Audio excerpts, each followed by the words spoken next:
तो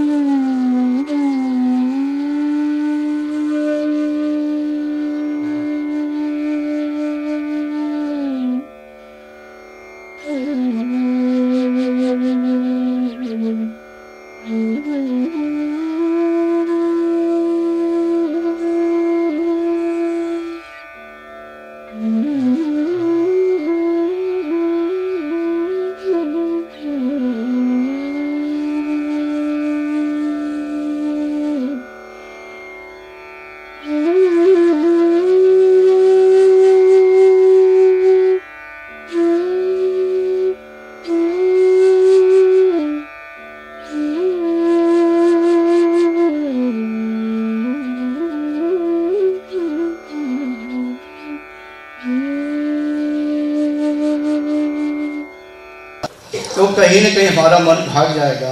और जब यानी कहीं ऑफिस की ओर, कहीं मित्रों की ओर, कहीं बाजार की ओर, ये ऐसा तो भागना है उसे, क्योंकि वो कभी भी स्थिर नहीं रहा है। इसी को हमें स्थिर करना है। शुरू में ये परेशानी सबकी आती है कि मन भाग जाता है, कोई बात नहीं, भाग जाने दो। उसके लिए कुछ तरीके जो अभी मैंने बताया कि मन जो भागता है इसको गति, हमें जो ये गति यानी शक्ति प्रदान होती है, यानी गति के लिए ये प्राण, यदि प्राणों के द्वारा हम कोशिश करें तो मन रुकने लगता है, और उसके लिए हमें कठोर प्राणायाम करना चाहिए। और भी तरीके हैं। त्राटक, त्राटक का मतलब है कि किसी चीज़ को टकटकी लगा करके हम उसका अभ्यास करते हैं किसी बिंदु पर, उसके द्वारा भी मन स्थिर होने लगता है। तो जब शुरू में हमारा मन भागने लगेगा तो इधर उधर भाग जाए, कोई बात नहीं, भागने दो। फिर मन आ जाएगा, यानी आप लगा दें। फिर जब याद आए कि हमारा मन फिर भाग गया है, जब याद आ जाए फिर लगा दें। कभी भी आप अपने आप से नाराज़ ना हो, दुखी हो। यही अभ्यास शुरू में हमें करते रहेगा। कुछ दिनों बाद ये मन धीरे धीरे जब अभ्यास करेंगे तो रुकने लगेगा। अच्छा, इसके साथ हमें कुछ और भी काम करने हैं। एक, अगर योग्य मार्गदर्शक मिल जाए अच्छी बात है, और होना भी चाहिए योग्य मार्गदर्शक, नहीं तो आगे का मार्ग तय नहीं है। क्योंकि मैं देखता हूँ कि इंटरनेट में बहुत कुछ पड़ा हुआ है और बहुत सी चीज़ें गलत हैं।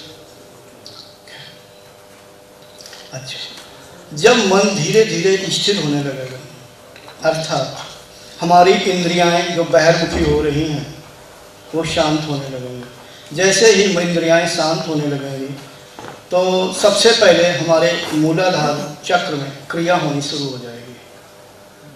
मूलाधार का मतलब ये इसलिए कि जो ये प्राण है, हमारे शरीर में प्राण जो काम कर रहा है वो 5 रूपों में काम कर रहा है। उसके अलग अलग नाम भी हैं।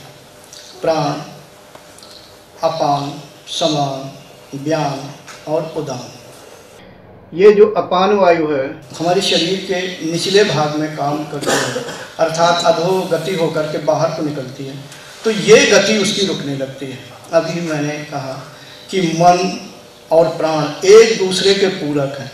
अगर एक को हम कंट्रोल कर लें तो दूसरा अपने आप कंट्रोल हो जाएगा, यानी अपने अधिकार में आ जाएगा। हम मन को यहाँ पर कंट्रोल कर रहे हैं, तो ये जब हम मन को कर रहे हैं तो प्राण की गति अपने आप रुकने लगेगी। जो हमारा प्राण है अधोगति को प्राप्त हो रहा, तो ध्यान के समय अधोगति को प्राप्त ना होकर के उस निचले भाग में स्थिर हो जाएगा। और यही अभ्यास जब धीरे धीरे बढ़ेगा तो वो उसका जो सूक्ष्म है, जो ये प्राण है, वायु तत्व है, जो सूक्ष्म वायु तत्व है वो क्रियाशील हो जाएगी। शरीर के नीचे यानी रीढ़ के निचले भाग में जो वो चक्र है, चक्र का मतलब मूलाधार चक्र है, तो वहाँ पर हो जाएगी। शुरू में यहाँ पर कुंडली जागृत नहीं हो सकती। तो ये सबसे पहले ये जो चक्र है यहाँ पर किसी किसी साधकों को, हर एक को तो नहीं दिखाई देता, 4 दल का यानी 4 पंखुड़ी वाला कमल भी है। तो ये पंखुड़ियाँ हैं। धीरे धीरे पहले शुरू में अगर साधक देखता है साधना में तो ये गुलाब के फूल की तरह ऐसी बंद होती, नीचे की ओर झुकी होती। जब उसका धीरे धीरे साधक अभ्यास करता है तो विकास क्रम इसका बढ़ता, तो वो जो कली धीरे धीरे जैसे पेड़ में कली विकसित होने के समय मोटी होती है, ऐसे मोटी हो के और धीरे धीरे ऊपर होते धीरे धीरे खुलने लगती है। साधक अगर उसकी साधना अच्छी है तो ध्यान में दिखाई देता है कि हमारे शरीर के निचले भाग में कोई कमल का फूल है, धीरे धीरे ऐसे से विकसित हो जाता है। या कभी कभी ऐसा लगता है कि भाई अंतरिक्ष में वो चीज़ है और विकसित हो रही है, कि इस तरह का दिखा। धीरे धीरे जब अभ्यास करता है तो विकास क्रम शुरू हो जाता है, और जब इसका विकास हो जाता है तो प्राणवायु धीरे धीरे ऊपर चढ़ने लगती है। प्राणवायु की अनुभूति ज़्यादातर साधकों को होती है कि जैसे गोली होती है, कांच की गोली की तरह कोई गोल चीज़ घूम रही है, अथवा प्राण का दबाव बढ़ जाता है, या दूसरे शब्दों में कभी कभी यहाँ पर गर्मी बहुत लगने लगती है, ये लगती है कि बहुत एकदम से गर्म वो क्षेत्र हो रहा है, तो वहाँ का विकास क्रम चालू हो जाता है। साधना धीरे धीरे जैसे ही बढ़ती है तो और ऊपर जब चढ़ती है तो स्वादिष्ठान में, यानी वायु तत्व और ऊपर होता है, प्राण तत्व ऊपर चढ़ता है तो स्वादिष्ठान तत्व के पास आता है, तो धीरे धीरे विकास क्रम तो उसका भी विकास होने लगता है।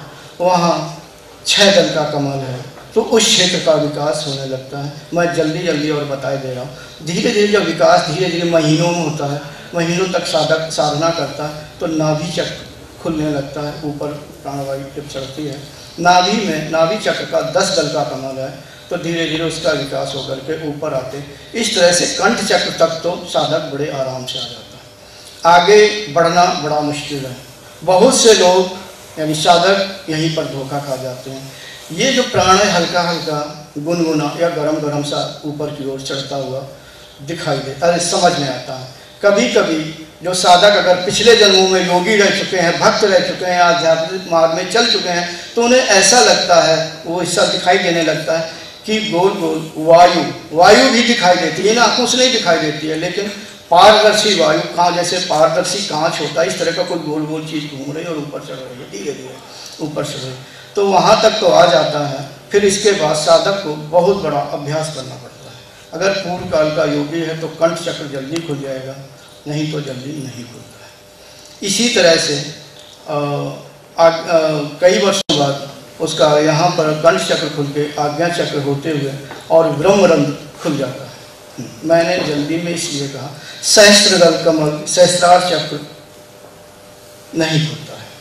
उसका कारण है वो ज्ञान का आयतन है। यदि वो अभी खुल जाएगा, यानी इस जन्म में खुल जाएगा, तो अगला जन्म लेने की कोई आवश्यकता नहीं।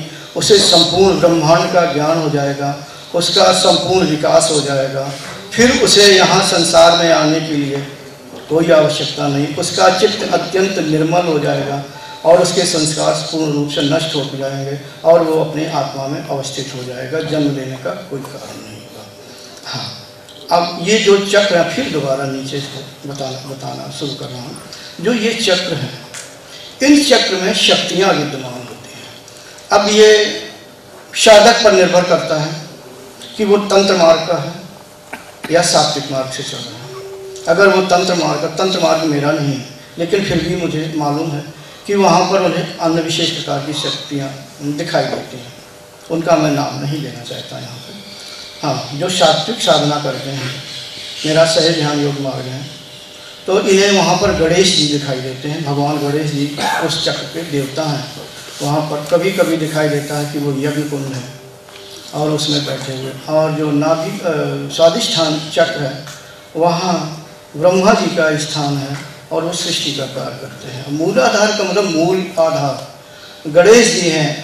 वो फिर तत्व ज्ञान में आ जाता है। इस ब्रह्मांड के सबसे बड़े देवता गणेश जी हैं। उन 3 देवताओं को छोड़ दें, ब्रह्मा विष्णु महेश को, तो सारा ब्रह्मांड का आधार गणेश जी, जो नाम का देवता है, जो देवता है उनका नाम गणेश है। इसी तरह से प्रत्येक प्राणियों के जो मूलाधार चक्र में है, गणेश जी को स्थान मिला हुआ है संरचना के अनुसार। स्वादिष्ठान चक्र में ब्रह्मा जी का स्थान है, वहाँ से यानी सृष्टि के सारे कार्य होते हैं और ब्रह्मा जी स्वयं सृष्टि का कार्य करते हैं। और नाभि चक्र है, नाभि चक्र में भगवान विष्णु का स्थान है। विष्णु को पालन कर्ता कहा गया है और यहाँ से पेट के क्षेत्र का सारा कुछ क्षेत्र होता है। और यहाँ पर अगर गौर करें तो सारा जो जीवन है, यानी खाने पीने का और जो जीवन चलता है, तो सारा इसी क्षेत्र से चलता है। हृदय चक्र में रुद्र नाम के, यानी शंकर जी का जो वास्तविक नाम है, एक नाम है, क्षमा कीजिए, एक नाम है रुद्र। तो यहाँ पर वो शंकर जी या उनका रुद्र का स्थान है। कंठ चक्र में जीव का स्थान, हर एक चक्र में अपना अपना देवता। आज्ञा चक्र में परम शिव का स्थान है। सहस्त्रार चक्र में निर्गुण ब्रह्म है। अच्छा, फिर Thanks for watching. Remember to like, comment and subscribe.